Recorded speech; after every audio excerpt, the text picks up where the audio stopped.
신약 성경에 보면 예수가 악마의 유혹을 받는 장면이 나옵니다.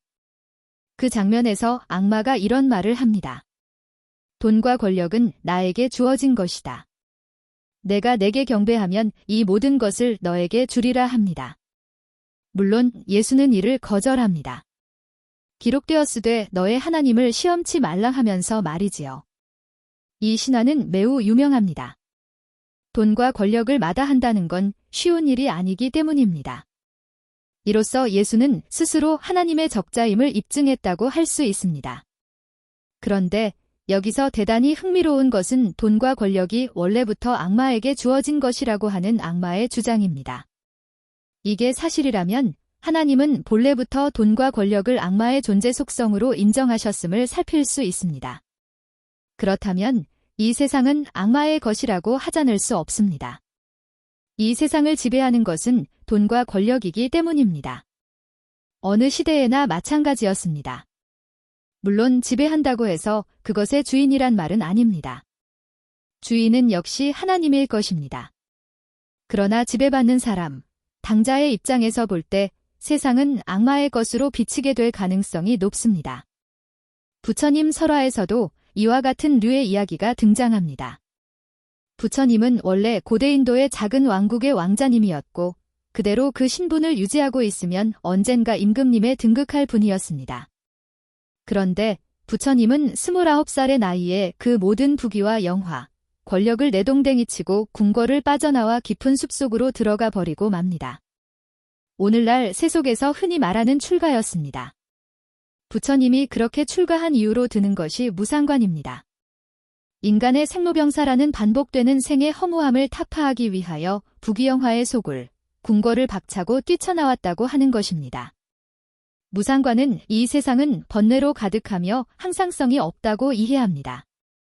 좀 더 임팩트 있게 말하면 이 세상을 지배하는 것은 돈과 권력이며 돈과 권력은 악마에 속한 것이니 이 세상은 악하다고 하는 것입니다. 악으로 가득 찬 세상이니 무상할 수밖에 없는 것입니다. 선하고 밝은 일뿐인 세상이 무상할 수는 없는 일이겠지요. 일국의 왕자로서 돈의 흐름과 권력 암투의 핵심에 있었을 터이니 부처님이 이와 같은 사정에 누구보다 밝았을 것은 주지의 사실입니다. 이 세상의 일이 무상하다고 하는 것은 이 세상을 지배하는 것이 돈과 권력, 마왕의 것이라는 사실의 애둘은 표현이 될 것입니다.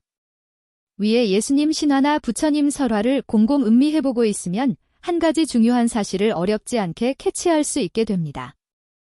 신성기반 문화가 취약한 사회가 쉽사리 마왕 숭배에 빠져들게 된다는 것입니다. 돈과 권력이 지배하는 세상이란 무상하여 항상성이 없으며 무의미하다는 사실을 모르고 이것이 초월자에 대한 배역임을 눈치채지 못하기 때문입니다. 이것은 신성기반 문화 안에서만 캐치되고 경험되는 것입니다.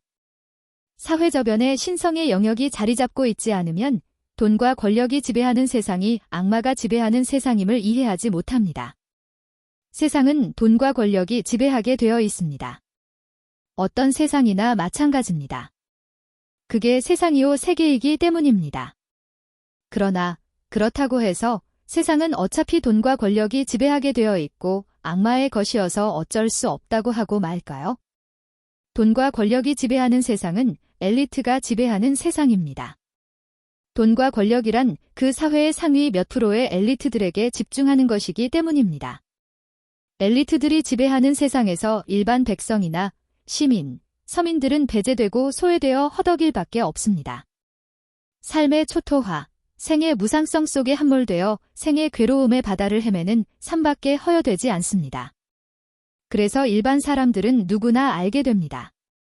이 세상은 어차피 악마의 것임을. 이 세상이 악마의 것으로 이해되기 시작하면 그 즈음에서 식민주의가 시작됩니다. 엘리트층의 세계성, 세계화가 필연코 식민주의로 이끌기 때문입니다. 거창하게 예수님이나 부처님을 들먹이지 않더라도 이것이 현대의 일반적 민주주의 이념에도 맞지 않는다는 것은 쉽게 이해할 수 있습니다. 일부 돈과 권력을 거머쥔 고급 엘리트층에 의하여 이끌려지는 정치, 지배하기가 민의의 조합으로 형성되는 민주주의 일이 만무합니다. 엘리트 지배가 공고화되면 세상은 악마화하게 됩니다. 그런 때 신성 기반의 문화를 돌아볼 필요가 있는 게 이러한 이유에서입니다. 돈과 권력만으로 형성되는 이 세상은 잘못된 것이며 시정될 필요가 있는 것임을 명명백백히 이해하고 간취하기 위해서입니다. 지금 한국 사회는 마왕 숭배가 횡행하고 있는 장소입니다. 60, 70년대생의 운동권 세대가 초엘리트 집단화되어 금권과 권력으로 자신들이 믿는 마왕을 우상화하고 있기 때문입니다.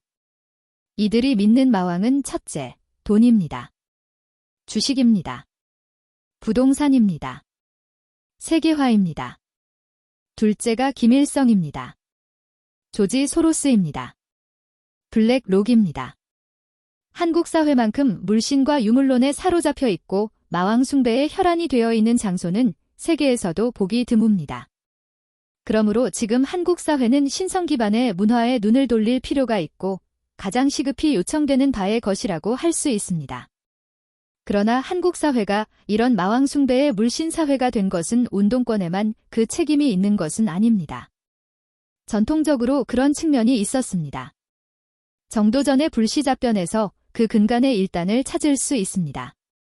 불시잡변은 부처님을 적대시하여 이를 이단 사이비로 몰고 가 이를 나라의 역사에서 제거시켜야 할 것으로 논합니다. 조선의 엘리트층인 유림들이 이를 받아들여 조선에서 불교를 내쳤고 백성들을 정신적으로 심적으로 황폐한 상황으로 내몰았습니다. 그럼 이들 유림들이 기반한 성리학은 어떤 것이었을까요? 조선 사회에서 종교적인 역할을 수행했던 것은 사실입니다. 그러나 성리학이 종교라면 이는 엘리트층만을 위한 종교였습니다. 위에서 잠깐 언급한 것처럼 엘리트층만을 위한 종교란 마왕 숭배의 종교입니다. 마왕의 지배를 받고 있었으니 조선은 500년 내내 식민주의에 빠져 있었다고 볼 수 있습니다. 사대주의가 그 단적인 표현입니다. 조선 500년사를 거치면서 한국 영성문화의 큰 흐름이었던 불교가 철저히 파괴되었고 실학을 통하여 전파된 기독교도 이것이 부처님을 섬기는 일과 유사하다는 이유로 철저하게 탄압받았습니다. 이승만 전 대통령이 대한민국을 건국하면서 기독교 입국론을 내세웠지만 70여 년쯤이 지난 지금 그 흔적은 희미한 촛불만큼도 못하게 되어버렸습니다.